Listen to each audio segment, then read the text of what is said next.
अस्सलाम वालेकुम। आज की इस वीडियो में हम डिस्कस करेंगे साइटोकाइन के बारे में। साइटोकाइन के बारे में हमने पहले भी एक डिटेल में वीडियो देखी है। मेरी पिछली वीडियोस में मैंने इसको डिटेल में बताया हुआ है और ये थोड़ा सा जस्ट फिर एक बार रिवाइज कर लेते हैं। साइटोकाइंस क्या है? क्रॉसटॉक के लिए यूज़ होते हैं, मतलब कि सिग्नल ट्रांसडक्शन के लिए, सिग्नल एक जगह से दूसरी जगह पहुंचाने के लिए, मैसेज की ट्रांसपोर्टेशन के लिए। और इनका पर्पस क्या होता है? It's purpose to eliminate pathogens को एलिमिनेट करने के लिए। और दूसरा ये है कि ये क्या होते हैं? सेक्रेटरी मॉलिक्यूल्स होते हैं हमारे पास, और ये क्या करते हैं? रिसेप्टर साइट पे जाके बाइंड करते हैं। सेल के ऊपर जो रिसेप्टर साइट होती है वहां पे जाके बाइंड करते हैं और फिर क्या करते हैं? सिग्नल ट्रांसडक्शन होती है तो फिर उसके सेल के अंदर चेंजेस आती हैं, मतलब कि सेल की प्रोफाइल चेंज हो जाती है या फिर फंक्शन जो होता है सेल का उसके अंदर चेंजेस आ जाती हैं। फिर हमने पहले भी बात की हुई है प्लीयोट्रोपिज्म के बारे में। इसमें क्या होता है? हमारे पास एक साइटोकाइन होता है, वो डिफरेंट फंक्शंस को परफॉर्म कर सकता है। और रेडोनेंसी में ये होता है कि हमारे पास डिफरेंट साइटोकाइंस होते हैं जबकि उनका फंक्शन एक ही होता है, वो सेम फंक्शन परफॉर्म कर रहे होते हैं। और रेडोनेंसी में है transducing chain of receptor will be same and the cytokine that attach on receptor will be different. वही बात आ गई। फिर आगे आती हैं क्लासेस साइटोकाइंस की, क्लास 1, क्लास 2, टीएनएफआर और कीमोकाइंस। इनको भी हमने पहले डिटेल में देखा है। और इसमें क्लास 1 क्लास 2 के अंदर क्या है कि जो ऊपर वाला रिसेप्टर पार्ट है उसके अंदर हमारे पास साइटोसिन लगे होते हैं और नीचे जो है सिग्नल ट्रांसडक्शन चेन होती है, बाइंडिंग डोमेन होती है।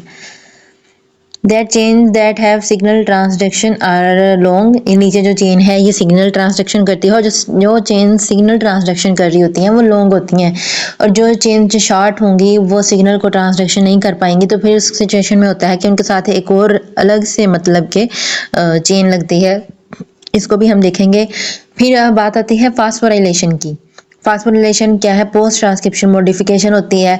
और मैंने अभी पिछली वीडियो में जैक स्टैट पाथवे के अंदर फास्फोराइलेशन के बारे में बताया है।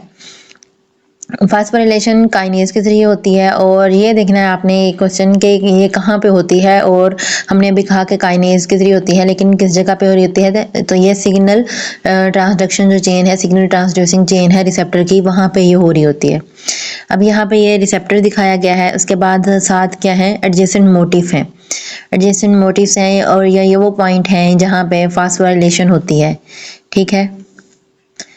इम्यूनोटायरोसिन का जिक्र किया गया है।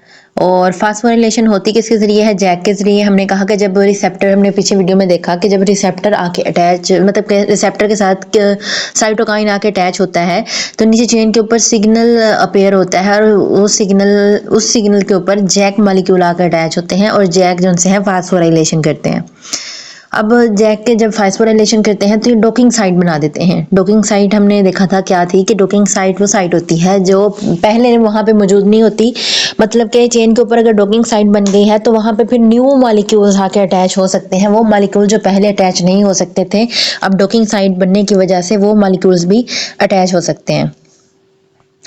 ठीक है, डॉकिंग साइट के साथ अटैच होते हैं।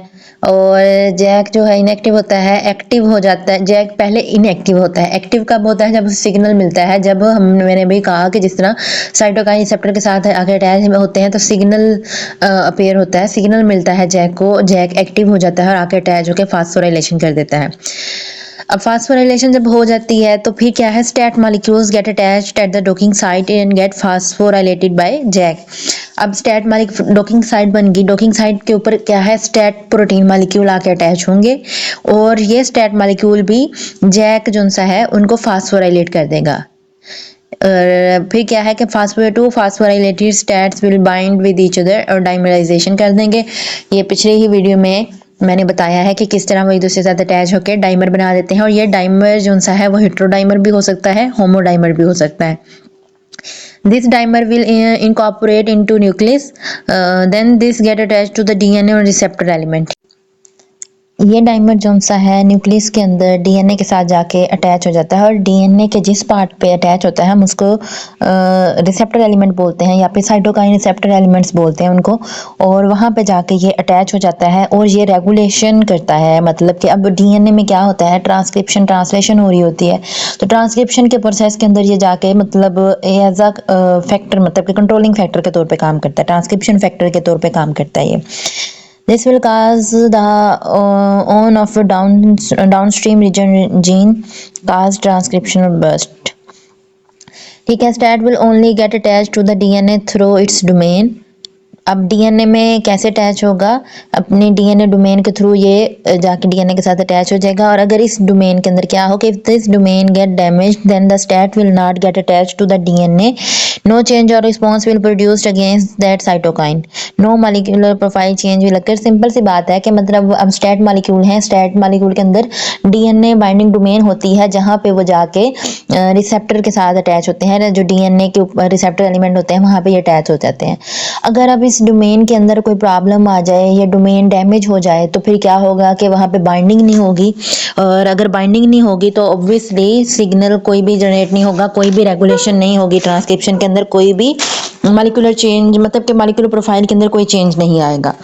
बाकी इंशाल्लाह हम नेक्स्ट वीडियो में देखेंगे।